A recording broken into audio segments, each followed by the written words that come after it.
বন্ধুরা, আমি আর আমার বড় ভাইয়া আমরা যখন ছোট ছিলাম তখন প্রতিদিন মা বাবার সঙ্গে ঘুমাতাম। সেই সময়টা ছিল ভীষণ মধুর, হাসি আনন্দে ভরা। কিন্তু বড় হবার পর ধীরে ধীরে আলাদা ঘুমানো শুরু করি।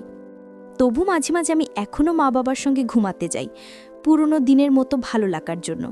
একদিন আমার বড় ভাই হঠাৎ জেদ ধরল, আজ আমরা 4 জন আগের মতো একসঙ্গে ঘুমাবো। মা বাবাও রাজি হলেন। রাতে সবাই একসঙ্গে বিছানায় শুয়ে পড়লাম। কিন্তু তারপর যা ঘটল সেই সম্পূর্ণ ঘটনাটি আপনাদের এই ভিডিওটির মাধ্যমে জানাবো। তাই ভিডিওটি না টেনে সম্পূর্ণ দেখবেন। আশা করি শেষ পর্যন্ত দেখলে আপনারা পুরো ঘটনাটি বুঝতে পারবেন। বন্ধুরা, আমার নাম শ্রাবণী। আমি ইন্টারমিডিয়েটের ছাত্রী, বয়স 21 বছর। আর আমার বড় ভাইয়ের নাম সোহাগ, তার বয়স 27। সে এখনও পড়াশোনা করছে। রাতের বেলা আমরা সবাই খাওয়া শেষ করলাম। হঠাৎ ভাইয়া মা বাবার দিকে তাকিয়ে বলল, মা বাবা, তোমাদের জন্য আমি এক গ্লাস দুধ নিয়ে আসি, তোমরা দুজনে খাও, তারপর ভালো ঘুম হবে। আমি চমকে ভাবলাম, হঠাৎ ভাইয়া এভাবে মা বাবার খেয়াল রাখছে। আগে কখনো তাকে এভাবে দুধ দিতে দেখিনি। মা বাবাও হাসতে হাসতে বললেন, ঠিক আছে, তাহলে তুমি দুধ নিয়ে এসো, আমরা দুজন খেয়ে তারপর ঘুমাবো। তারপর ভাইরা দুধ আনতে গেল। আমি মা বাবার সঙ্গে গল্প করছিলাম। প্রায় 5 মিনিট হয়ে গেল, তবুও ভাইয়া আসলো না। তখন আমি একটু বাইরে গিয়ে দেখলাম ভাইয়া নেই। কিছুক্ষণ পরে ভাইয়া বাইরে থেকে ফিরে এলো। আমি বললাম, ভাইয়া, তুমি কোথায় গিয়েছিলে রাতের বেলা? ভাইয়া বলল, আমি একটু ফার্মেসিটি গিয়েছিলাম, মাথা ব্যথা হচ্ছে তাই ওষুধ আনতে গিয়েছিলাম। আমি অবাক হয়ে ভাবলাম, তুমি এতক্ষণ ঠিকই ছিলে, হঠাৎ করে মাথা ব্যথা? তারপর ভাইয়া বলল, শ্রাবণী, তুই ঘরে যা, আমি মা বাবার জন্য দুধ নিয়ে আসছি। তারপর ভাইয়া দুধ নিয়ে এলো। মা বাবা দুধ খেতে শুরু করলেন, আর দুধ খাওয়ার সঙ্গে সঙ্গে তারা ধীরে ধীরে শান্ত হয়ে ঘুমিয়ে পড়লেন। আমি অবাক হয়ে দেখলাম কিভাবে এত দ্রুত তারা আরামদায়ক ঘুমে চলে গেল। রাতটা শান্ত এবং পরিবারের সঙ্গে কাটানো মুহূর্তগুলো আরও মধুর হয়ে উঠল। মা বাবা একপাশে শান্তভাবে ঘুমিয়ে পড়লেন, আর আমাদের জন্য তাদের পাশে জায়গা রেখে দিয়েছিলেন। আমরা সেই পাশে ঘুমানোর জন্য প্রস্তুতি নিলাম, যেন আরামদায়কভাবে রাতটা কাটাতে পারি। ঘরের শান্তি আর পারিবারিক ভালোবাসা সত্যিই রাতটাকে বিশেষ করে তুলেছিল। আমরা ধীরে ধীরে সেই পাশে শুয়ে পড়লাম। ঘরের বাতি মৃদু আলো ছড়াচ্ছিল, আর বাইরে রাতের শান্তি ঢুকছিল। ঠিক সেই সময় মনে হলো কিছু একটা এমন ঘটেছে যা আমরা আগে কখনো লক্ষ্য করিনি। আমরা সবাই একে অপরের দিকে তাকালাম, আর সেই ছোট্ট অদ্ভুত অনুভূতিটা আমাদের কৌতূহল বাড়িয়ে দিল। ভাইয়া আমার পাশেই শুয়েছিল। আমরা একে অপরের দিকে তাকিয়ে কিছুক্ষণ নীরবভাবে বসে রইলাম। ঘরের শান্তি আর রাতে ভরা সেই মৃদু আলো যেন সব কিছু আরও রহস্যময় করে তুলছিল। ভাইয়ার চোখে সেই অদ্ভুত ভাব দেখে আমি কৌতূহল বোধ করলাম।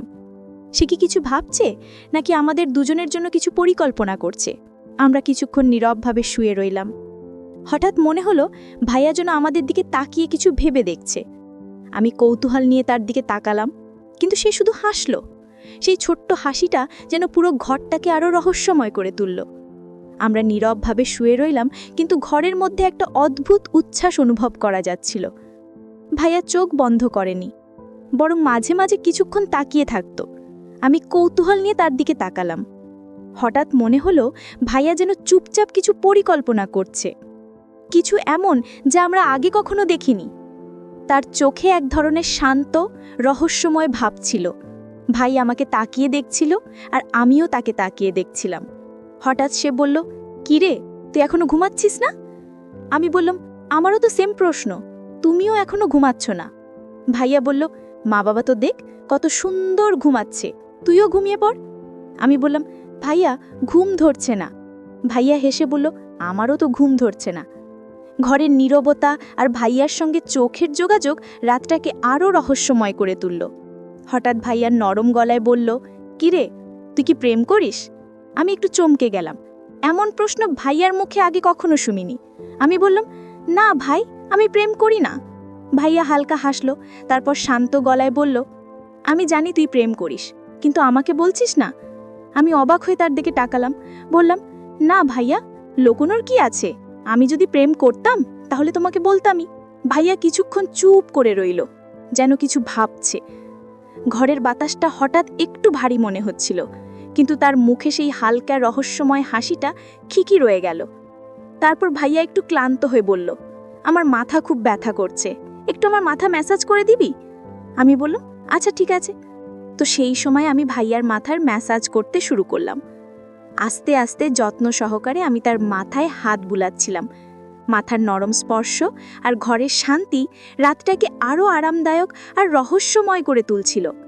ভাইয়া চোখ বন্ধ করে একটু স্বস্তি অনুভব করল, আর আমি ধীরে ধীরে মৃদু হাসি দিয়ে তার মাথার ম্যাসাজ চালিয়ে যাচ্ছিলাম। ঘরের নীরবতা আর বাতির হালকা আলো আমাদের দুজনের মধ্যে এক অদ্ভুত শান্তি আর সান্ত্বনার অনুভূতি এনে দিচ্ছিল। তারপর আমি আস্তে আস্তে ভাইয়ার মাথার ম্যাসাজ করতে শুরু করলাম। তার মাথার নরম স্পর্শে যেন ঘরের সব শান্তি আরও গভীর হয়ে গেল। বাতি থেকে পড়ে আসা হালকা আলো তার চোখের কোণে মৃদু ছায়া ফেলছিল, আর ঘরের নীরবতা যেন আমাদের চারপাশে একটা অদ্ভুত শক্তি তৈরি করছিল। ভাইয়া ধীরে ধীরে চোখ বন্ধ করল, কিন্তু মাঝে মাঝে তাকিয়ে দেখত, যেন আমাকে কোনো নীরব বার্তা পাঠাচ্ছে। আমি তার চোখের দিকে তাকালাম, আর সেই নিঃশব্দ দৃষ্টিতে মনে হলো যেন সে শুধু আরাম অনুভব করছে না, বরং কিছু বলতে চাইছে যা কথায় বলা সম্ভব নয়। ঘরের হালকা বাতাস তার চুলের ছোঁয়া মৃদু করে বয়ে যাচ্ছিল, আর আমার হাত ধীরে ধীরে তার মাথার উপর বুলাচ্ছিল।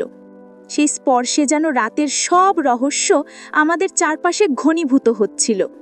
এক ধরনের শান্তি, এক ধরনের রহস্যময়তা যা আগে কখনো অনুভব করিনি। আমরা দুজন নীরবে শুয়ে রইলাম, কিন্তু সেই মুহূর্তে ঘরের প্রতিটি শব্দ, প্রতিটি ছায়া যেন আমাদের গল্প বলছিল। একটি গল্প যা শুধুই আমাদের, একটি মৃদু হাসি, একটি নীরব স্পর্শ আর সেই অদ্ভুত শান্তি। ভাইয়া হঠাৎ নিঃশব্দে বলল, শ্রাবণী, রাতটা কেমন সুন্দর, তাই না? আমি হেসে বললাম, হ্যাঁ ভাই, আজকের রাতটা যেন একেবারেই অন্যরকম। ঘরের নীরবতা, রহস্যময় আলো আমাদের চারপাশে যেন একটা অদৃশ্য কাব্য রচনা করছিল। প্রতিটি নিঃশ্বাস, প্রতিটি নরম স্পর্শ সব মিলিয়ে রাতটাকে এক ধরনের অলৌকিক মুহূর্তে পরিণত করেছিল। আমি ভাইয়ার মাথার উপর হাত রেখে ধীরে ধীরে তাকিয়ে রইলাম। হঠাৎ মনে হলো ঘরের নিঃশব্দতা আমাদের চারপাশে কোনো অদৃশ্য সুর বনছে। ভাইয়া হালকা হেসে বলল, শ্রাবণী, কখনো কি লক্ষ্য করেছ এই ঘরটা রাতে অন্যরকম লাগে? আমি চুপ করে তার দিকে তাকালাম। সত্যি, ঘরের আলো, বাতাসের হালকা ঝাপটা, মা বাবার শান্ত ঘুম সব মিলিয়ে এমন এক রহস্যময় অনুভূতি সৃষ্টি করেছে যা দিনের আলোতে কখনো অনুভব করা যায় না।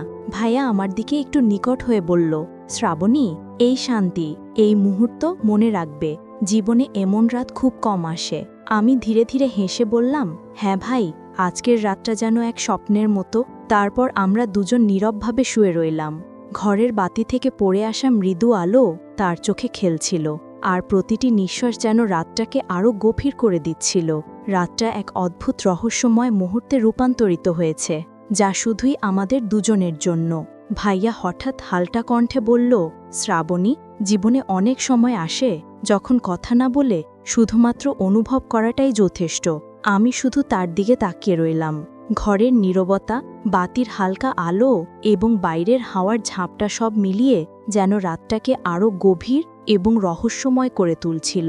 আমি ধীরে ধীরে তার পাশে মাথা হেলালাম, আর সে হালকা হাসল। সেই হাসিটা কোনো শব্দ নয়, বরং এক ধরনের শান্তি এবং আত্মবিশ্বাসের বার্তা দিচ্ছিল।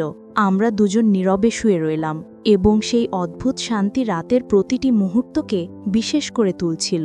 আমি চুপচাপ শুয়ে রইলাম, চোখ দিয়ে তার প্রতিটি নড়াচড়া লক্ষ্য করছি। মনে হলো ভাইয়া নিশ্চয়ই ভেবেছে আমি ঘুমিয়ে গেছি, কিন্তু আমি চোখ বন্ধ করিনি।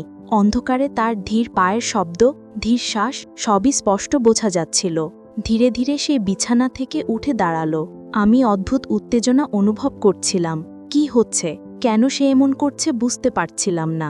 সে আস্তে আস্তে ঘরের মধ্যে হেঁটে চলে গেল, যেন কোনো রহস্যময় উদ্দেশ্য পূরণের চেষ্টা করছে। তার হাত দিয়ে দরজার কীগুলি স্পর্শ করল। আমি চুপচাপ তাকিয়ে রইলাম।